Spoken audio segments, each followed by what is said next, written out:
We're live. Brilliant. Welcome to the Cabinet on the 11th December 2024. Last one of the year. Yes, please. So it's been a busy time, but an interesting time. But what I would like to say is, if I don't see you, a good Christmas and a Happy New Year to everyone. And look forward to seeing you in 2025. Let's get on with the Cabinet meeting then. Agenda item 1, no apologies. All Cabinet members are here physically and online. Item 2, any declarations of interest? Let's just rectify the previous minutes in regards to the W book that I sent on, which is Whitehead School, Hill Primary School instead of St Andrews. I believe on the minutes it states St Andrews. Page number 3. Yeah. We'll get that correct. So, Brilliant, thank you, Councillor Dan. Any other declarations of interest at this point? Again, if you spot something during the course of this meeting that you think needs to clear, please declare at that point, and we'll deal with it. Agenda item 3, minutes from the previous Cabinet meeting. I think one correction, which has been noted by Councillor Dan. Any others? Do we need to approve? yeah. Happy to put it. Second. Everyone's comfortable with the minutes. Great. Agenda item 4, which is the Treasury Management Half-Yearly Monitoring Report. As ever, is to inform Cabinet of our Treasury activities during the financial year to date. It outlines our borrowing and investments activities during the year. It's also been considered by the Governance and Audit Committee, and this report will ultimately go to full council for ratification and comment. In the first half of the financial year, the council undertook some early borrowing from the 3 temporary loans totaling £15 million, one long-term loan totaling £10 million.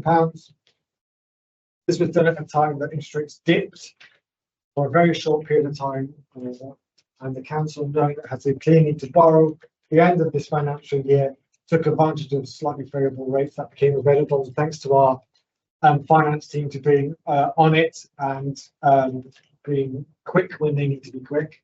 As a result of this, total borrowing increased by 20.1 million from March 24, from 137.1 million to 157.2 million. The £25 million of borrowing that was undertaken was slightly offset by 2 small PWLB loans that were redeemed, and a number of EIP instalment loans which were paid in installments over the course of the year. As a result of the undertaking, early borrowing investments increased from 13.9 million to 41.8 million, and the authority has been able to reinvest this on a short-term basis. The impact of this investment, these balances will reduce as the year progresses, as reserves are being used as planned and the progress of the capital programme reduced internal borrowing capacity. Of the year-end balance, £10 million continues to be held in long-term covered bonds to ensure the council retains its professional client status, meaning it can access better borrowing rates. The report confirms the council has complied with the prudential indicators set out for 24-25, except for the indicator, as we previously indicated, around the portion of financing costs to the net revenue stream. This is due to the increase in financing costs, which is arisen from the change in the accounting for leases and does not represent additional costs to the authority. Outlook for the next few years, we still have an underlying need to borrow, which starts to roll out our capital programme. We also need to refinance some large loans, circa £20 million towards the end of the year. This has been also planned for. There is a risk that remaining lobos could need to be redeeming, but we hope interest rates could be better as that takes place. Officers will monitor interest rates closely, as they already have done and demonstrated, to ensure that this authority always gets the best rates when they are available. Conclusion recommendations is that the Cabinet are asked to note the report on Treasury management activities for the first half of the 24-25 financial year. Provide any comments to council. Colleagues, anyone want to comment on the Treasury activities of the council? As you can tell, bursting questions. Can I have a approval there? Yes. Seconder? So nervous. Great. Moving on to agenda item 5, long-term provision of internal audit services. We all love talking about audit. The purpose of the report is to inform the Cabinet of the recommendation to us for the provision of the council's internal audit function, which is a critical function, actually, all jokes aside, to ensure that we lead and run this council robustly, and everything is checked as appropriate as it should be. The statutory function, therefore, and the report spells out the current interim arrangements in place following a period of significant instability in the council's team. So the long-term provision of our internal audit services. Our current internal audit function is a small team of 6.5 posts and has continually struggled to recruit suitably qualified staff due to this small size and the issues it causes for staff development opportunities and gaining wider experience of specialism due to work demands. While the team has carried out an annual review of work, it cannot undertake specialist work such as fraud risk assessments and IT audits. It's also relied on interim arrangements to buy in audit capacity to fill the gaps. In 23, we lost most of the team due to quick succession, mainly to career progression opportunities with neighbouring councils and to the Welsh Government. Interim arrangements put in place and now been in place for a while. This has worked well, and our annual cycle of work is ongoing, but more permanent arrangements are now needed, which best serves the council and the residents ultimately going forward. This council historically preferred to work in partnership with services provided by outside organisations as opposed to contractual-based outsource model. The report highlights the opportunities to do this for this service. There are 2 public sector audit commitments in place. These were reviewed for their suitability and ability to provide services to the council as a full partner within those. A consistent and robust comparison of the partnerships has been undertaken and summarised within the report. Crucially, the current budget for the service will allow the partnerships to carry out at least the equivalent number of days input to the council audit. They are both more resilient and providing it directly are more attractive to staff given their size and would offer senior staff focused to stay focused on the council so they get to know us well, take part in the overall council senior management capacity. Based on the work undertaken, the recommendation is for the council to seek membership in the South West Audit Partnership. They have around 25 partners, mainly the local government as well, and about 80 staff. We have not lost any partners to date in their 20-year existence, and are the largest local government audit partnership. Powys Council is an existing partner. We have key specialisms in the council areas required to work in and develop. The governance and audit committee have reviewed this paper and their comments and responses are included. They supported the decision and recommended it. Like them, the cabinet, and I'm sure we'll want to ensure we have a partner on acceptable terms, that staff that are affected are fully involved in this program. So the report outlines the key reasoning for this decision in conjunction with me and colleagues to establish this council as a long-term full partner of South West Audit Partnership, otherwise acronym SWAP, the long-term provision of internal audit services. I went through that pretty quickly, but we're joining a partnership with other partners to boost our sustainability and reliability for a critical part of the council's function. Cabinet members, any comments? Yes. Davis. Yes, thank you. I think in regards to audit, having been married to a retired senior auditor, external audit in the sector of Wales and in South West England, and lived and breathed it for 30 years, how intrinsically important it is in partnership matters, including many of on holiday, be waiting for the particular trigger as audit. I actually get and understand the value of audit and how much it matters. It really does matter. It ensure that a local authority, whether it's health or executive body, actually is functioning effectively. And there's so many different layers to it to make sure it's effective, not just finances, but it's about ensuring that procedures are fit for purpose. There's huge layers that matter within audit. So I was interested to see this paper because I think it's really important and it really matters that our audit team, whoever undertakes that role, are supported effectively in their job. And it's really good to see that there's confidence in the South West Audit Partnership, having looked on their website, how many other local authorities have actually signed up to work with them, not just in South West of England, but also in Wales as well, Powys being one of them. That gives us confidence. In addition to that, what was pleasing to see was the amount of testimony within their website from members of staff who work for them, how much they love their job, they enjoy going to work every day. I can't honestly say that's always true with my husband in a way because of the pressures. So if they actually support their staff well, to work well, I feel that's a really good premise to actually. I'm being happy for this company to actually think of what partners. Thank you, Councillor Davis. Thanks for the appearance as well. Councillor Clark. Thank you, leader. Yeah, I think sort of, this is a key report, and I haven't got the sort of background as Councillor Davis has going audit. I thought what's really key to this is when you mentioned about the full involvement of staff. I mean, that's really, I think whenever you want anything to go forward, I think that's really, really key. So that's really good to hear that it's an approach. So everyone's involved, so everyone's part of bringing this forward for the future. So I just wanted to mention that. I think that's a really positive move. Thank you, Councillor Clark. Any others? Councillor Dan. Yeah, it's just to comment on the audit and the very full resilience partnership. And it's not just within, I think, the auditing and financial sector, right? But services, we need to sort of build our resilience and work in partnership with, different organisations, companies to also exchange, I think, knowledge, but also in order for us to be agile and work at pace.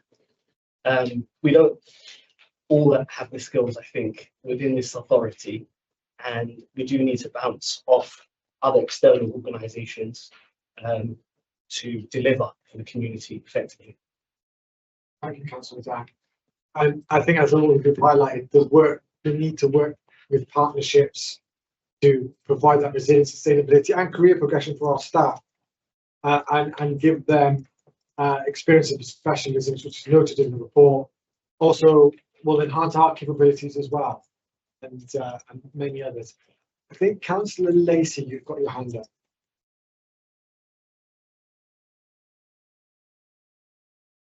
Is that?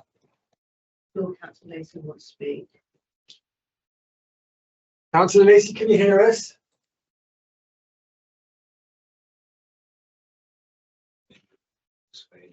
Yes. Okay, we can't hear or see Councillor Lacey at the moment, but unless you quickly can go on, I'm minded to go straight. Oh, no. You're on mute. Apologies, I can't get my backgrounds to work today. I just want to say I'm really well.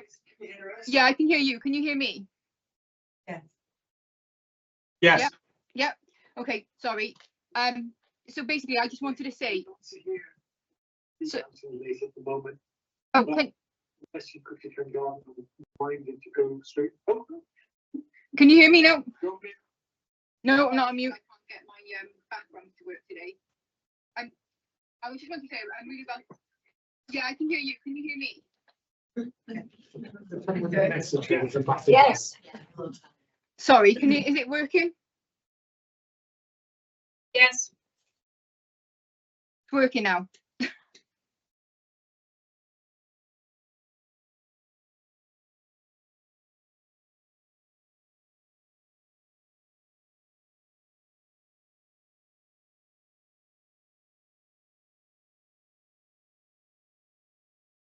How to go?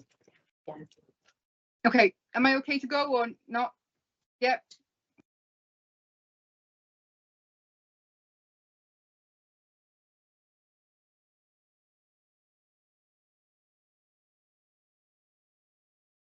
Okay, I don't know if you can hear me. I think some people can hear me and some people can't.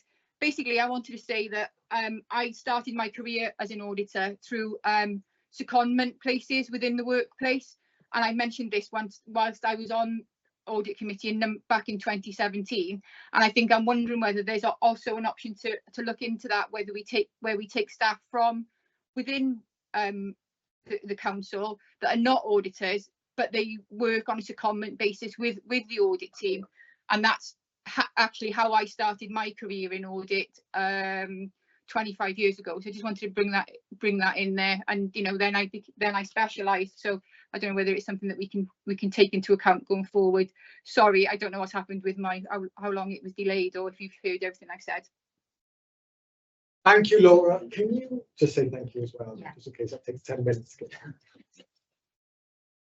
Okay, recommendations cabinet to oppose and second. Yeah. Councillor like and approved. Ah, lovely. Agenda item 6, Councillor Deborah Davis. This item is on the future of school improvement services, and the report reflects on the National Middle Tier Review, which was launched by Welsh Government in January 2024. The report asks for Cabinet colleagues to make a decision on the future of Newport school improvement services based on 3 appraised options. For background, Welsh Government has requested that all local authorities review their current school improvement services and consider it in the revised National School Improvement Guidance, which was also released earlier this year. The revised National School Improvement Guidance asks local authorities to ensure their approach to school improvement is co-constructed with head teachers, that strong practice within schools identified, and in turn, those school leads others, that the service is contextual and responsive to local needs, that the service is developed in partnership with other local authorities for economies of scales. Within Newport, we have highly successful schools with no schools currently in the nesting statutory category. Our current school improvement service, the EAS, has contributed to this success through their support. The model currently operating already has our best school leaders acting as school improvement partners, contributing to their own self-improvement system. In addition, our own educational settings act as partner schools, sharing their best practice with their schools, which may need support in a specific area. This current model also means that Newport schools benefit from an additional £1.4 million worth of grant funding. The colleagues, these 3 options have been presented to us in the report, and there is a choice for us to make. Either remain static, withdraw from the EAS and develop a Newport standalone model, or remain with the EAS and continue to refine our service in collaboration with head teachers. Remaining static is not an option. Creating a standalone service for Newport would be more costly, resulting in £800,000 in cost pressures. Such schools would also be at risk from losing the additional £1.4 million they currently receive for their SIP and partner school network. So, in conclusion, I would like to see us collaborating with neighbouring local authority partners and retaining the best practice we've embedded. For this reason, I would like to recommend we make a decision to continue to commission services of the South East Wales Education Achievement Service in conjunction with Torfaen, Blaenau Gwent and Monmouthshire, which is option 2. Thank you. Thank you, Councillor Davis. Any comments? Councillor Drake. Thank you, Councillor Davis. The EAS over a number of years has provided good support for Newport schools and produced schools here in the city which produce excellent results.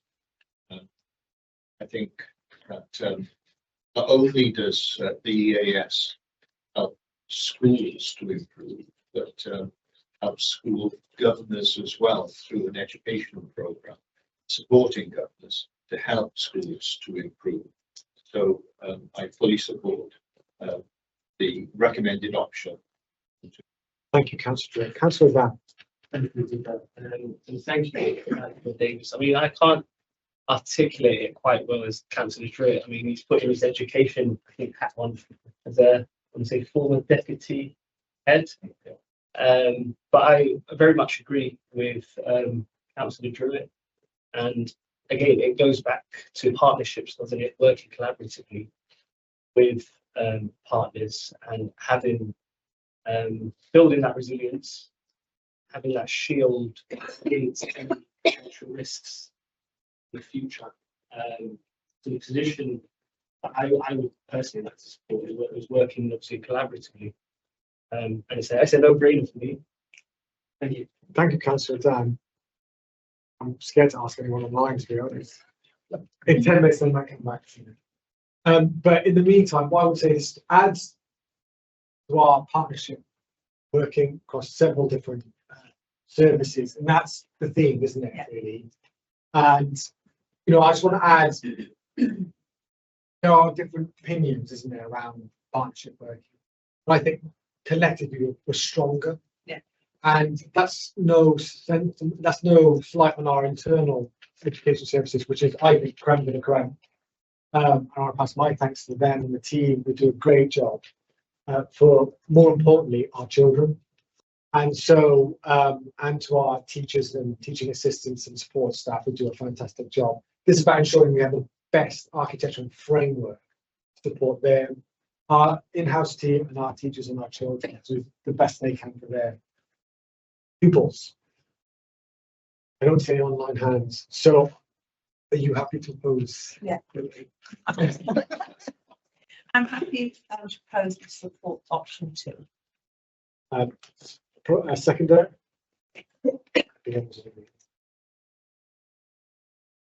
Okay, agenda item 7, corporate risk register updates. This, as you should be used to, all the regular watchers of Cabinet now should know, we have a corporate risk register update.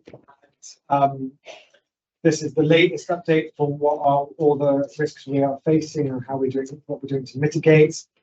This was presented to the Government and Audit Committee in Q1 at the end of last month. At the end of Q2, there were 44 risks recorded across the organisation. 15 out of the 44 were recorded in the corporate risk register, 8 severe, 7 major. In comparison to Q1, there were no changes to report within the corporate risk register. I asked the Cabinet to consider the corporate risk register and continue monitoring progress of actions taken to address these risks identified in the report. People wish to see further details about those risks and what we're doing. It's in the details of the report, but I will refrain from outlining them all here right now, unless Cabinet members want to refer to anything that's highlighted. No, I can have a proposal and a second for the corporate risk register. Agenda item 8, and report on compliments, comments and complaints. This report provides an overview of how the council has managed its compliments, comments and complaints and its performance in the previous financial year. This report demonstrates the council's commitment to transparency, responsiveness and improving our service ultimately. It provides key statistics, insights into our complaint handling arrangements and an overview of improvements made to processes and systems. This was presented to Governance Audit on the 28th of November, who provided valuable feedback and the comments that were well received. Feedback from complaints is used to inform service improvements, including the implementation of our customer contact project. Data informed complaints will be used to prioritise activity and analyse the successful improvements made. And this was one of the big things that I was keen on when I was a Cabinet member around. We see complaints as critical to us understanding where we need to improve. We don't see it necessarily the negative. Obviously, we would love lots of compliments, and we do have a good number of compliments, but inevitably people will have issues, and it's important that we read them, understand them, and truly understand what it's telling us about us and our services. So we welcome all comments, both positive and negative. Of the compliments received, we received 135, 92 were corporate related, 43 were social services related. On the trends, compliments decreased by 13%, while compliments for social services increased overall by 19%. Well done to that team. And there was other positive feedback around environment and public protection, particularly waste and cleaning teams who do an incredible job in a very challenging environment. Of the comments received, 290 received. That's an 89% reduction. Basically, that's more about us understanding. It's not categorizing as a comment per se, but understanding whether it's a compliment or a complaint and reprofiling them to better understand what's happening. Of the true comments, most common were related to waste and cleaning and related to the waste collection changes moving from 2 weeks to 3 weeks, which was last year's budget. Or was it the year before? I've lost track of time. 2 years ago. Of the complaints, total received 465, 437 were corporate, 28 were social services. Of the complaints, increased by 13% at stage 1 and 8% at stage 2. Social services complaints increased by 10% at stage 1, 40% at stage 2. These are generally low volume, so they're not the percentage numbers scale you. Again, the key areas: waste, cleaning, and related to the changes made to the budget 2 years ago. Others related to highways around potholes and road conditions. The other related to customer services, which is about 8%. Concerns about wait times, online reporting, and so forth. 88% of corporate complaints were resolved at the stage 1 process. Public Services Ombudsman Wales intervention rate improved to 10%, down from 17% in the previous year, exceeding our target 14%. The key improvements achieved: we've refined, improved, and honed our systems for reporting. We have implemented a complaints dashboard for better data analysis and trend identification, which is starting to come to fruition. We streamlined our feedback processes. As I said earlier, we classified and refined service requests and improved response times. We've improved our training awareness with over 100 staff trained on complaint handling. We've implemented specialist training for project councillors and residential staff to align with revised policies. We've updated our policies about unacceptable actions by customers.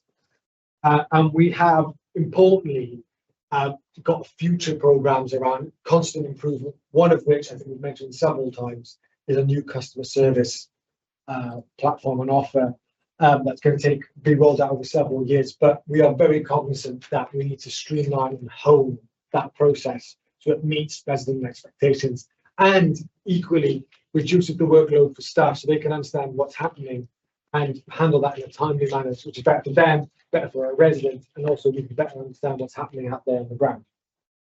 So in summary, the council's made significant progress in improving complaints handling and feedback processes this previous year, and we're going to strengthen that going forward.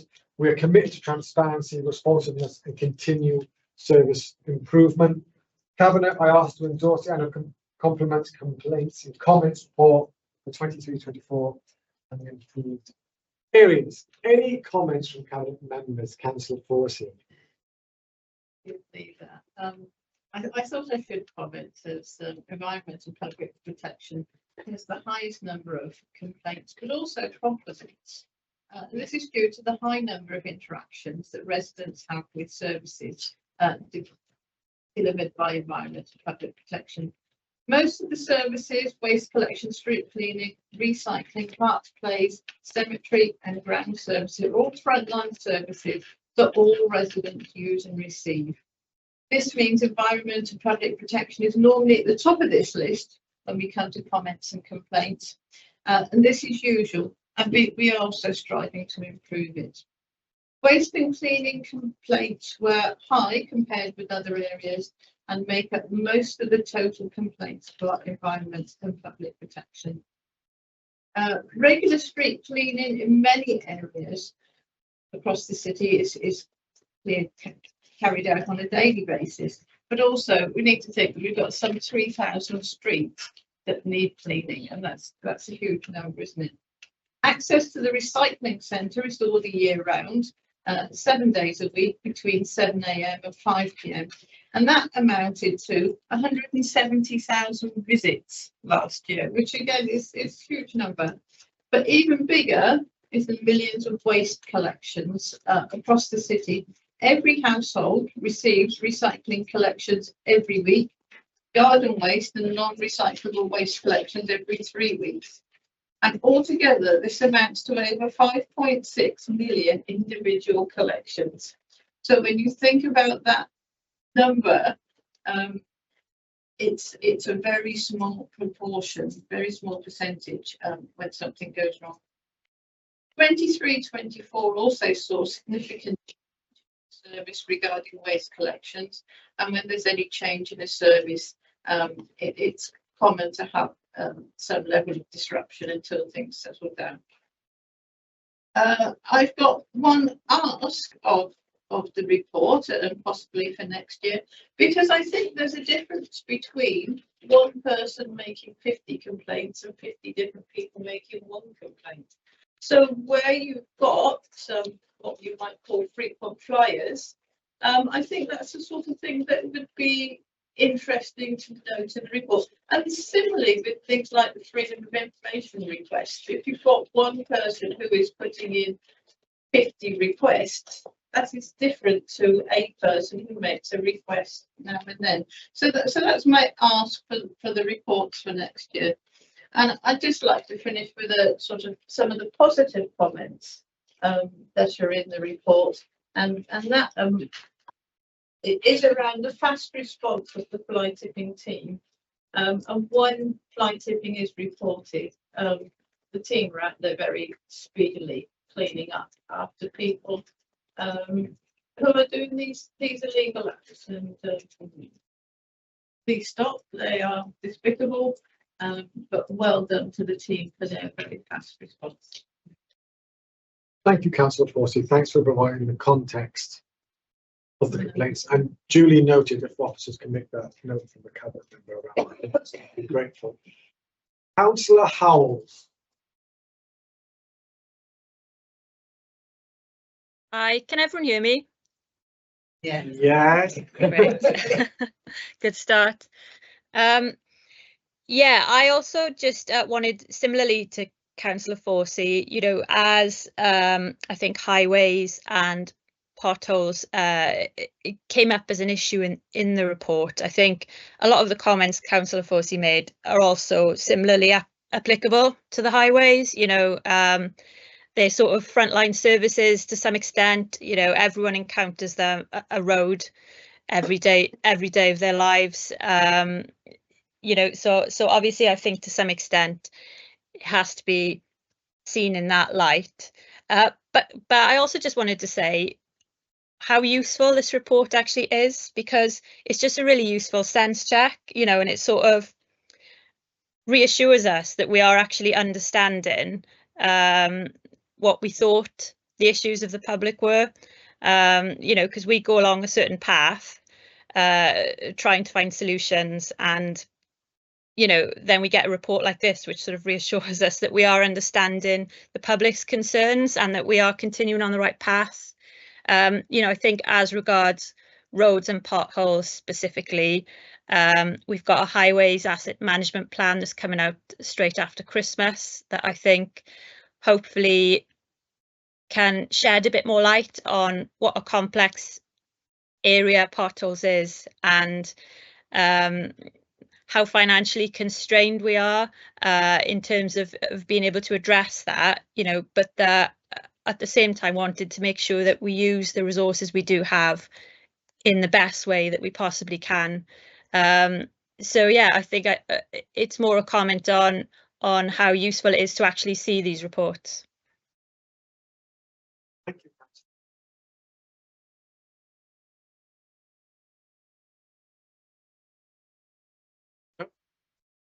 Sorry, Yeah, just around housing, and I mean, I very much echo what Councillor Howell said, Councillor Forsey said. A lot of the issues are, I feel out of our hands in terms of resources. We're very much reliant on, you know, Welsh Government, the UK government, and the states that we're in financially as a nation, country, you know.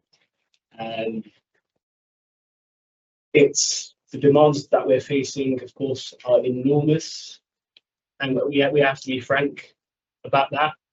The supply is very much minimal, of course, but we are working on it. We do have a plan. We've got the rapid rehousing transition plan, which will come before the committee in February, and we hope that we will reinvigorate the city in a very much better light, which will relieve some of the pressures. But also, just on the back of that, we've introduced the amendment to the housing amendment allocation policy, where we've streamlined common housing register. We've also introduced the single housing offer rather, and that's very much positive in terms of data. And in addition to that, we've also seen an increase in the positive trajectory when it comes to empty homes, the premium tax. These are all very positive, and it's all sort of the last sort of 12 months we're looking at, within the last 12 months. So I feel that we are heading towards the right direction, and we very much ask the community to be patient with us. And we will put every effort in to actually address the issues that we are facing on the ground. Thank you, Councillor Glenn, for those words around housing and the pressures we face. I can't see any comments online either, so do I have a proposer for this report? Councillor Clark and Secretary, Councillor Forsey. And I think it's passed, so we'll move to agenda item 9, the work programme. Can I have a proposer second for the proposed work programme? Councillor Davis, Councillor Clark. Can I move to agenda item 10, which is an exempt or confidential item? I need to move that and get agreement with the cabinet that we can make it confidential and exempt. Yeah. Councillor Druitt and Councillor Davis, do you want us to vote? So now we exclude public and the press, is that correct? Yeah, so it's everyone except the cabinet and the officers who are directly involved with the matter. So I propose we have a 5-minute recess to make that happen, and then cool. And may I suggest that we stop recording now, and also probably more sense if we close the meeting down and then we dial cabinet members who are online in that case, because